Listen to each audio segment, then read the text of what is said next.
Hello everyone. Master गू तो अब उन्हें याद करके इमोशनली हो गए थे। सब फिर उन्हें तसल्लियाँ देने लगती हैं। कुछ संभलने के बाद बुरैन को उसकी मॉम के बारे में वो बताने लगते हैं कि भले ही वो काम करने में लेजी थी, पर उस जैसा मैंने हार्ड वर्कर भी कोई नहीं देखा। आज बैठे बैठे वो तो एकदम अपनी पुरानी यादों में ही खो गए थे। मास्टर उसे कुछ डिज़ाइंस वगैरह भी देते हैं कि ये तुम्हारी मॉम मुझे मेल कर दिया करती थी, मैंने फिर इनका प्रिंट निकलवा लिया। तुम उसके बेटे हो तो ज़्यादा इन पे हक तुम्हारा ही है। बुरैन ने टू द पॉइंट बात कर दी थी कि क्या आप मेरी मॉम की बनाई ब्रांड की रीलॉन्चिंग पे आएंगे। वो पहले तो साफ मना कर देते हैं। अब टाइम आ चुका था। श्याओ तो इमोशनल हो के वहीं पे सुसाइड करने का नाटक करने लगती है। ये वीडियो बनाने खड़ा हो गया था कि कैसे जालिम मास्टर हैं आप, आपको उसका कुछ ख्याल करना चाहिए। मास्टर को ये लोग इतना इमोशनली ब्लैकमेल कर चुके थे कि फाइनली वो बुरैन के साथ कोलैब करने को मान ही जाते हैं। वापसी पे श्याओ इसे हॉस्पिटल ले जाना चाहती थी, पर ये उसे बीच पे ही लेके आ जाता है। नाटक करने के चक्कर में श्याओ के हाथ पे चोट लगी थी, तो वो अब उसे चेक करने लगता है। अब यहाँ पर श्याओ उसकी तारीफ ही करने बैठ गई थी कि तुम ऊपर से जितने एरोगेंट और किसी की केयर ना करने वाले दिखते हो ना, वैसे बिल्कुल भी नहीं हो। ये अपनी फीलिंग्स और ज़्यादा होल्ड नहीं कर पाता और श्याओ को किस कर लेता है। आई से दोनों ने डेट करने का ही डिसाइड कर लिया था। नेक्स्ट डे ऑफिस जाते हुए उसका मूड बहुत अच्छा होता है। वो तो गार्ड से भी स्वीट स्वीट सी बातें करता हुआ वहाँ से जाने की करता है। वो बेचारा तो एकदम खुशी हो गया था। बाकी के स्टाफ को भी स्माइल पास करता हुआ वो फिर अपने ऑफिस से जाने लगता है। इवन के अपने साथ लिफ्ट में भी आने की इजाज़त दे देता है। इसके बाद सीधा वो मिसिज लैंग के पास ही पहुंच गया था। बुरैन को अपने प्रोजेक्ट के सिलसिले में ही इनकी थोड़ी सी मदद चाहिए थी, पर वो मना कर देती हैं कि वैसे भी तुमसे ये न्यूज़ स्टोर्स वगैरह नहीं बनने, तुम रहने ही दो अपना ये काम। उसके बार बार कहने पर भी ये नहीं मानती, तो वो अब फिर वहाँ से जाना ही बेहतर समझता है और साथ में उन्हें कहता भी है कि आप जैसा समझ रही हैं ना कि मैं इस काम पे गिव अप कर दूंगा, ऐसा बिल्कुल नहीं होगा। शियाओ को मिसिज लैंग के लिए लंच बनाते देख के इसने उसे उसका छोड़ के अपना बनाने को कहा था, पर वो मना कर देती है कि मैं तो सबका ही बनाऊंगी। आखिर वो ठहरी इतनी काइंड सी। आंट इससे मिलने ऑफिस पहुंची होती हैं। ये अपनी प्रॉब्लम का बताता है कि मुझे एक डिज़ाइनर की तलाश है, आपकी नज़र में है कोई। तो वो फिर उसे गाओ मिन का ही नाम लेती हैं कि वो बहुत ही अच्छा है, उससे बात करके देखो। पर ये उसे रखने को तैयार नहीं होता। आखिर को इसे उससे जेलिसी भी तो थी ना। अपने अपने मेन इशारे देके ये दोनों ही सबकी नज़रों से बचते हुए लंच करने रूफ टॉप पे आ चुके थे। यहाँ पर जी अब उससे गाँव के बारे में ही पूछने लगा था कि वो कैसा है। अब उसके मुंह से उसकी तारीफें सुन के तो यहाँ पर फिर बुरैन की शक्ल देखने वाली होती है।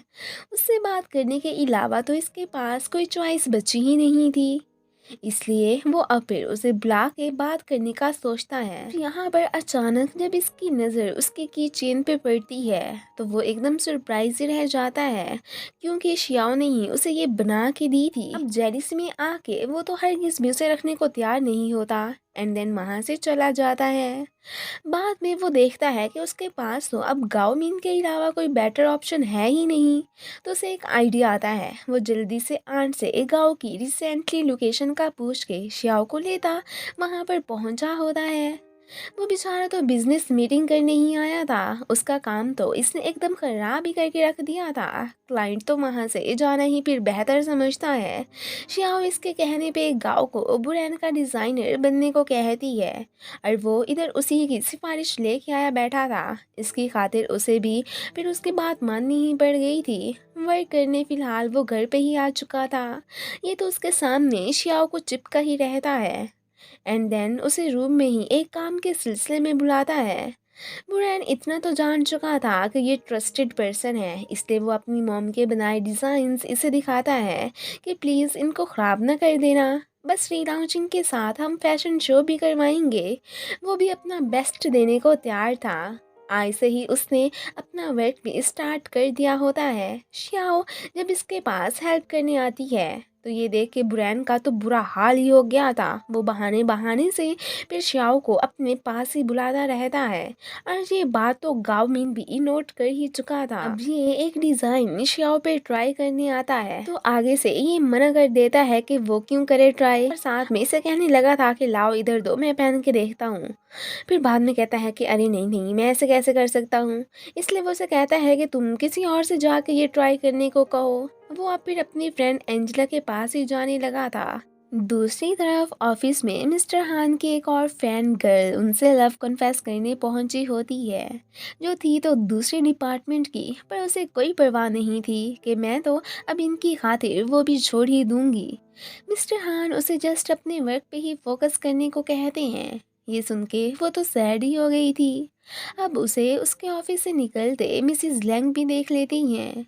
बुरैन के कहने पे शियाओ गांव के पास पहुंची हुई थी कि तुम अपनी फ्रेंड एंजिला को बुरैन के लिए मॉडल बनने को कहो।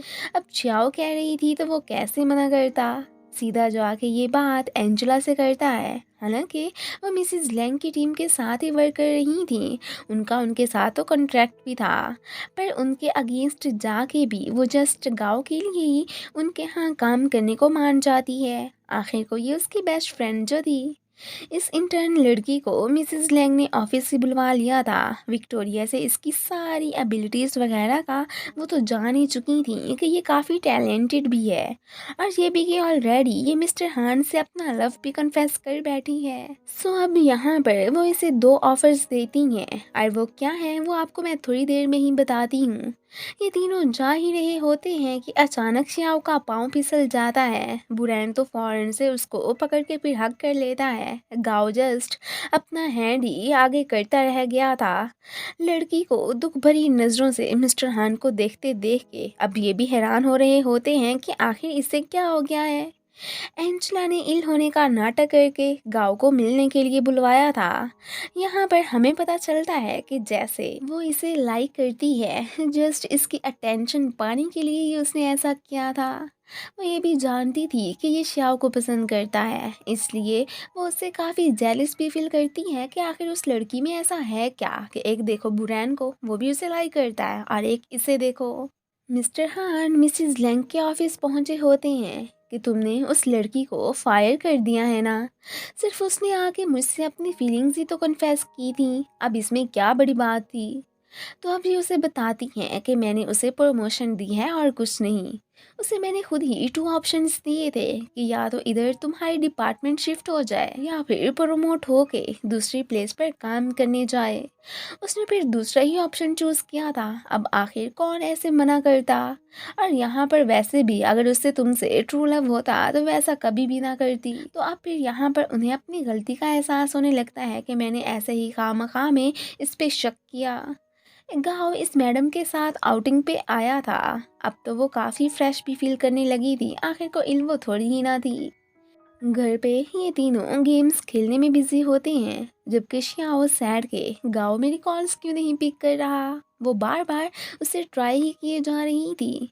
गेम हारने पर इसने पनिशमेंट के तौर पर फिंगर चिप्स अपने पार्टनर के साथ ही खानी थी।